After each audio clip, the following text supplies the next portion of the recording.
ಪದವಿಗಳಿಗಿಂತ ಜವಾಬ್ದಾರಿಯಿಂದ ನಡೆದುಕೊಳ್ಳುವುದು ಮುಖ್ಯ. ನಮಸ್ಕಾರ ಸ್ನೇಹಿತರೆ, ಹಿಂದಿನ ವಿಡಿಯೋದಲ್ಲಿ ನಾವು ಒಂದು ದೇಶ ಸಮೃದ್ಧವಾಗಿ ಬೆಳೆಯಲು ಅಲ್ಲಿ ಯಾವ ರೀತಿಯ ವ್ಯವಸ್ಥೆಗಳು ಇರಬೇಕು ಎಂಬುದರ ವಿಷಯವಾಗಿ ಮಾತನಾಡಿದೆವು. ಅದರಲ್ಲಿ ಸಂವಿಧಾನ ಅತ್ಯಂತ ಮುಖ್ಯ ಎಂದು ಸಹ ಹೇಳಿದೆವು. ಹಾಗಾದರೆ ಈ ಸಂವಿಧಾನ ಎಂದರೆ ಏನು, ಇದು ಹೇಗೆ ಕೆಲಸ ಮಾಡುತ್ತದೆ ಎಂಬುದನ್ನು ಈ ವಿಡಿಯೋದಲ್ಲಿ ವಿವರವಾಗಿ ತಿಳಿದುಕೊಳ್ಳೋಣ. ಸ್ನೇಹಿತರೆ, ಸಂವಿಧಾನ ಎಂದ ತಕ್ಷಣ ನಮಗೆ ನೆನಪಾಗುವುದು ಒಂದು ದಪ್ಪನೆಯ ಪುಸ್ತಕ ಮತ್ತು ಕೆಲವು ಕಠಿಣ ಕಾನೂನುಗಳು. ಆದರೆ ಸಂವಿಧಾನ ಎಂದರೆ ಕೇವಲ ಅಷ್ಟೇ ಎಂದು ಭಾವಿಸಿದರೆ ಖಂಡಿತ ತಪ್ಪು.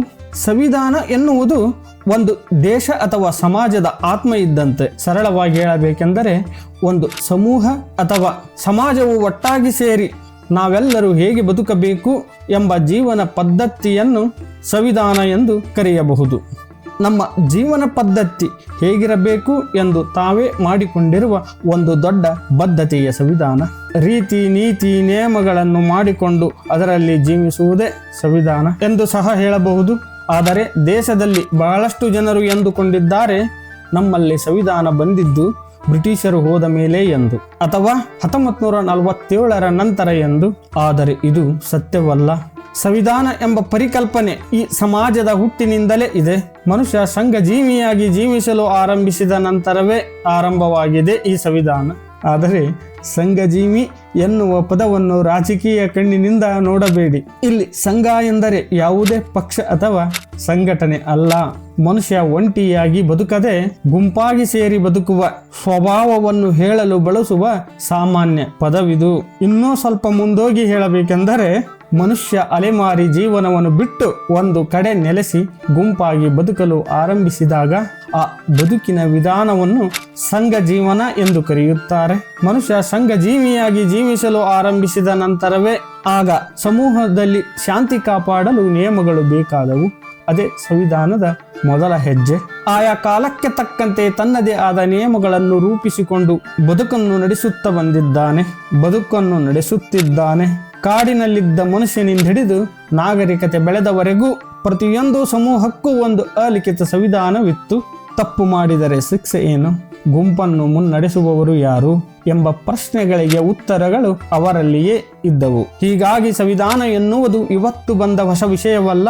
ಅದು ಮನುಷ್ಯನ ಬದುಕಿನ ಜೊತೆಗೆ ಬೆಳೆದು ಬಂದಿರುವ ಪದ್ಧತಿ. ಇದಕ್ಕೊಂದು ಉತ್ತಮ ಉದಾಹರಣೆ ಎಂದರೆ ನಮ್ಮ ಭಾರತದ ಪುರಾತನ ಪಂಚಾಯಿತಿಯ ವ್ಯವಸ್ಥೆ. ನಮ್ಮ ಹಿರಿಯರು ಅಂದೇ ಒಂದು ಸುಂದರವಾದ ವ್ಯವಸ್ಥೆಯನ್ನು ರೂಪಿಸಿಕೊಂಡಿದ್ದರು. ಮೊದಲು ಗ್ರಾಮ ಮಟ್ಟದ ಪಂಚಾಯಿತಿ ಇರುತ್ತಿತ್ತು. ಅಲ್ಲಿ ನ್ಯಾಯ ಸಿಗದೇ ಇದ್ದಾಗ ಅಥವಾ ಸಮಸ್ಯೆ ದೊಡ್ಡದಿದ್ದರೆ ಅದನ್ನು ತಾಲೂಕು ಪಂಚಾಯಿತಿಗೆ ತೆಗೆದೊಯ್ಯುವ ಹಾದಿ ಇತ್ತು. ಅಲ್ಲಿಂದ ರಾಜಮಟ್ಟದಲ್ಲಿ ಅಂತಿಮವಾಗಿ ಎಲ್ಲೂ ಬಗೆಹರಿಯದ ಸಮಸ್ಯೆಗಳನ್ನು ಸೀದಾ ರಾಜನ ಬಳಿ ತೆಗೆದುಕೊಂಡು ಹೋಗುವ ಅವಕಾಶವಿತ್ತು. ಹೀಗೆ ಜನರಿಗೆ ನ್ಯಾಯ ಸಿಗಲೆಂದು ಹಂತ ಹಂತವಾಗಿ ಮೆಟ್ಟಿಲುಗಳನ್ನು ನಿರ್ಮಿಸುವುದೇ ಸಂವಿಧಾನದ ಮೂಲ ಉದ್ದೇಶ. ಒಂದು ಹಂತದಲ್ಲಿ ಅನ್ಯಾಯವಾದರೂ ನ್ಯಾಯಕ್ಕಾಗಿ ಇನ್ನೂ ಮೇಲೆಂದು ದಾರಿ ಇದೆ ಎಂಬ ನಂಬಿಕೆಯನ್ನು ಜನರ ಮನದಲ್ಲಿ ಜೀವಂತವಾಗಿಡುವ ವ್ಯವಸ್ಥೆಯನ್ನು ಸಂವಿಧಾನ ಎಂದು ಕರೆಯುತ್ತಾರೆ. ಅಂದಿನ ಕಾಲದಲ್ಲದು ಲಿಖಿತವಾಗಿರಲಿಲ್ಲ, ಆದರೆ ಜನರ ಬದುಕಿನಲ್ಲಿ ಆ ನಂಬಿಕೆ ಗಟ್ಟಿಯಾಗಿ ನೆಲೆಸಿತ್ತು. ಇಲ್ಲಿ ಒಂದು ವಿಶೇಷವಾದ ವಿಷಯವನ್ನು ನಾವು ಗಮನಿಸಬಹುದು.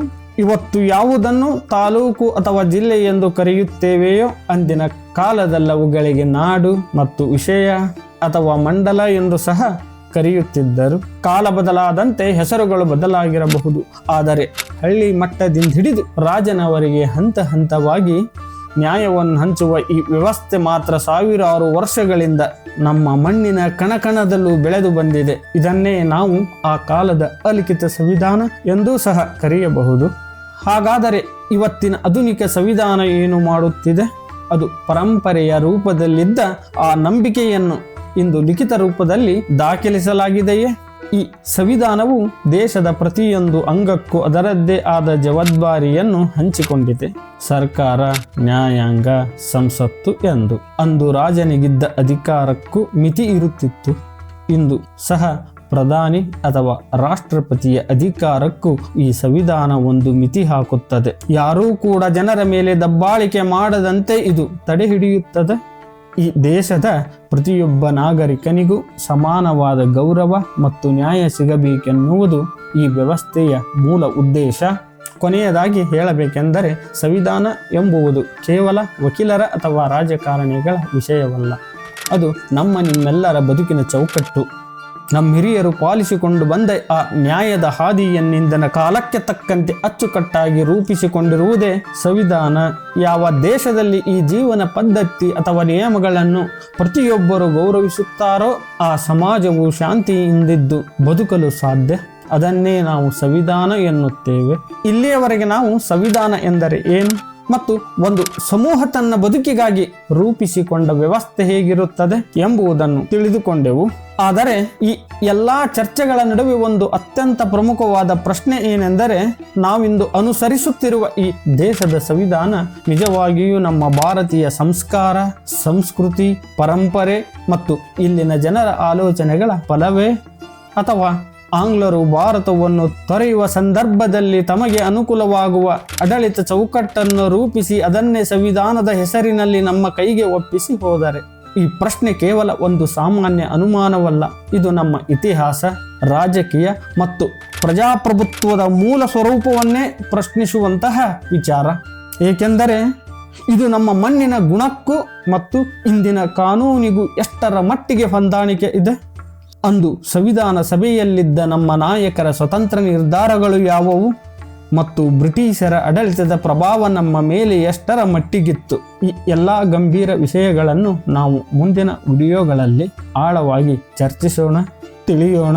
ಯಾವ ರೀತಿಯಾಗಿ ನಮ್ಮ ಸಂವಿಧಾನ ರಚನೆಗೊಂಡಿತು ಎಂದು. ಪದವಿಗಳು ದೊಡ್ಡದಾಗಿರಬಹುದು, ಅಧಿಕಾರ ಬಲವಾಗಿರಬಹುದು, ಆದರೆ ಅವನ್ನೆಲ್ಲ ನಿಯಂತ್ರಿಸಿ ಜವಾಬ್ದಾರಿಯ ಮಾರ್ಗದಲ್ಲಿ ನಡೆಸುವ ಶಕ್ತಿ ನಮ್ಮ ಸಂವಿಧಾನಕ್ಕಿದೆ. ಇದೇ ರೀತಿಯಾಗಿ ಮುಂದಿನ ದಿನಗಳಲ್ಲಿ ನಮ್ಮ ವಿಡಿಯೋ ನೋಡಲು ಅವಶ್ಯವಾಗಿ ನಮ್ಮ ಮದ್ರಾಸಿ ಯೂಟ್ಯೂಬ್ ಚಾನಲನ್ನು ಸಬ್ಸ್ಕ್ರೈಬ್ ಮಾಡಿ. ಅಂತಿಮದವರೆಗೆ ನಮ್ಮ ವಿಡಿಯೋ ನೋಡಲು ನಿಮ್ಮ ಸಮಯ ನೀಡಿದ್ದಕ್ಕಾಗಿ ಧನ್ಯವಾದ. ನಮಸ್ಕಾರ. ರಾಮ್ ರಾಮ್. ಜೈ ಹಿಂದ್.